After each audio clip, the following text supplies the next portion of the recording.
Un grand week-end avec le défi Azimuth IMOCA pour les monocoques 60 pieds. Et sinon les ultimes qui ont un parcours bien sûr à part.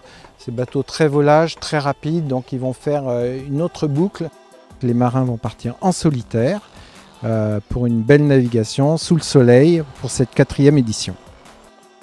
Tour de chauffe de la route du Rhum, évidemment, à 5 semaines, il est important de sortir les garde-robes, de tester toutes les innovations, de faire les derniers réglages pour être fin prêt pour cette route du Rhum et partir avec le maximum de chance pour traverser l'Atlantique. Je suis là pour essayer de faire le mieux possible. C'est ma première course en solitaire sur Paprec. Je pars pas dans l'inconnu complètement parce que j'ai pu ces dernières semaines me confronter un petit peu à certains concurrents.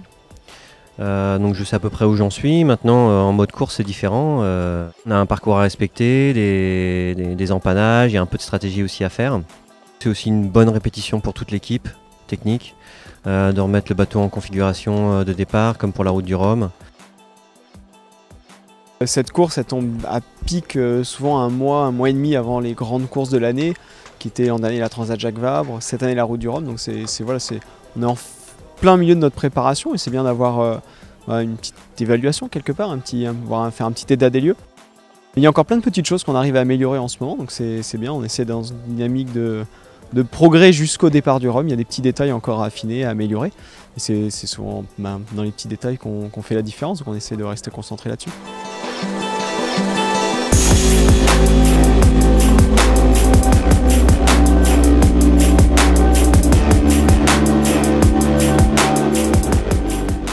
Pour le parcours des IMOCA, c'est un parcours de 100 nautiques avec un départ dans les courreaux de Groix, un petit peu au niveau de Penmen, Pointe du Talus pour la ligne de départ. Et ensuite, ils vont faire du sud puisqu'ils vont aller chercher les Birvido, plateau des Birvido entre Groix et Belle-Île. Et ensuite, on a 2 points virtuels un petit peu plus dans le sud-ouest et qui les fera après revenir sur Groix en laissant Groix une nouvelle fois à tribord pour venir sur la ligne d'arrivée. Donc c'est un parcours de 100 nautiques dans du vent léger. Pour les ultimes, des bateaux plus rapides que les IMOCA, on a un parcours forcément plus long. On est parti sur un parcours d'à peu près 200 nautiques qui va les amener dans un premier temps, pareil, en partant sud vers Belle-Île, qu'ils laisseront d'abord à tribord, puis une autre marque virtuelle dans le nord de l'île-Dieu, et ensuite une 3e marque un petit peu plus à l'ouest pour revenir après sur l'île de Groix, qu'ils laisseront à tribord, et c'est la ligne d'arrivée. Les ultimes vont partir 1 heure avant les IMOCA, ils partiront à 18 h locales, sur la même ligne de départ que les IMOCA, donc c'est les 2 lignes communes, mais avec un départ décalé. 18 h pour les ultimes, 19 h pour les IMOCA.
Les ultimes sont arrivés ce matin à 5 h, regroupés en moins de 1 heure. Le premier, c'est Sébastien Josse, Edmond Rothschild, suivi par Sidney Gavinier, Oman. Le troisième, c'est Yann Eliès sur Paprec. Et enfin, Loïc Perron sur Banque Populaire. C'est toujours sympa de se battre avec les copains. Là, on a des conditions vraiment idéales pour le multicoque. La nuit idéale, hein, mer plate, 15-18 nœuds de vent, un Oman à quelques longueurs pour éviter de s'endormir. Puis le début de course était aussi sympa parce que tous les bateaux étaient un peu groupés. J'espère qu'on naviguera pas comme ça sur la route du Rhum parce que là on n'a pas beaucoup dormi, on n'a pas dormi, on n'a pas beaucoup mis le pilote automatique non plus, donc avec beaucoup de manœuvres qui s'enchaînaient. Donc non, bon, on verra comment ça se passe. Est-ce que je peux féliciter le winner? Bravo. Putain, c'était serré, hein? Ouais, c'était super. Ça promet?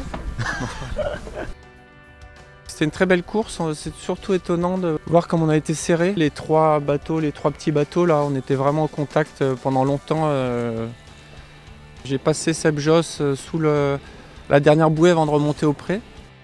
Les manœuvres sur des bouées virtuelles sont pas faciles parce qu'on voit pas la bouée, à part sur l'écran, donc il faut courir de l'extérieur, aller voir l'écran, etc. Donc c'est un peu chaud, mais c'est un très bon entraînement. Et puis après, Seb m'a repassé en ligne droite. C'est moi qui n'étais pas très vite. En fait, lui s'est mis tout de suite à la vitesse, c'est-à-dire 20 nœuds. Et puis moi, j'ai eu une petite phase d'adaptation, puis des petits ralentis à 16 nœuds seulement. Ça fait quand même 4 nœuds d'écart. Mais c'était une très belle course. La flotte du défi Azimut IMOCA est arrivée ce matin à 5 h du matin. Une belle nuit bien noire mais avec de l'air.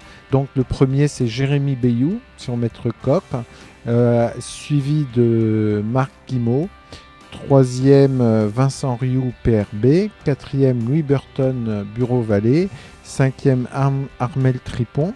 Et enfin, François Gabard qui s'est disqualifié, qui aurait pu être premier, mais a eu un problème technique, a été obligé de demander une petite assistance à son veilleur. Et évidemment, le règlement fait qu'on ne peut pas le classer. Mais à noter ce beau geste sportif. Pour Azimut, il a un prix d'honneur.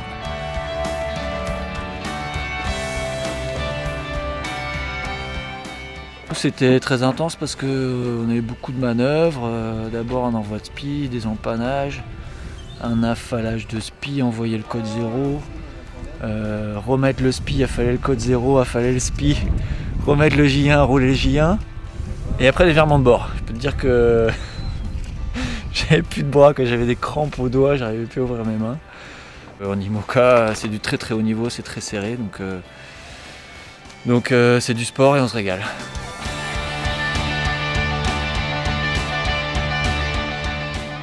Première chose qu'il faut que je fasse, et ça va être impératif pour le Rhum parce que c'est un vrai break mais un vrai repos. Hein. Parce que je suis un peu fatigué, du coup je ne suis pas hyper bien préparé. La préparation c'est surtout un petit peu avant le Rhum, un petit peu de repos qu'il faut. Le reste, les manœuvres, ça ira toujours.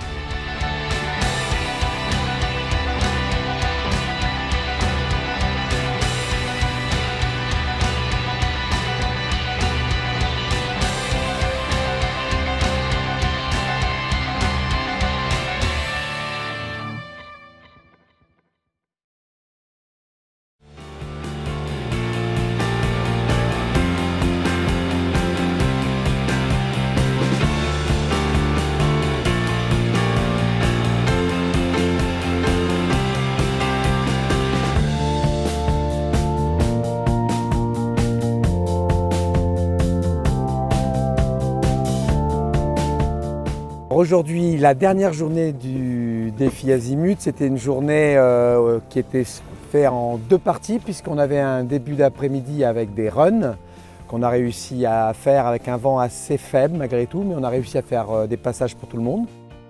C'est Maître Coq qui a le meilleur temps. Ensuite, on a fait le tour de l'île de Groix qui est détenu par un record que Vincent Rioux détient toujours. Et là, on a réussi à avoir des meilleures conditions puisqu'il y a un petit vent du large qui est arrivé, ce qu'on appelle le thermique, et on a pu faire un super tour de l'île de Groix.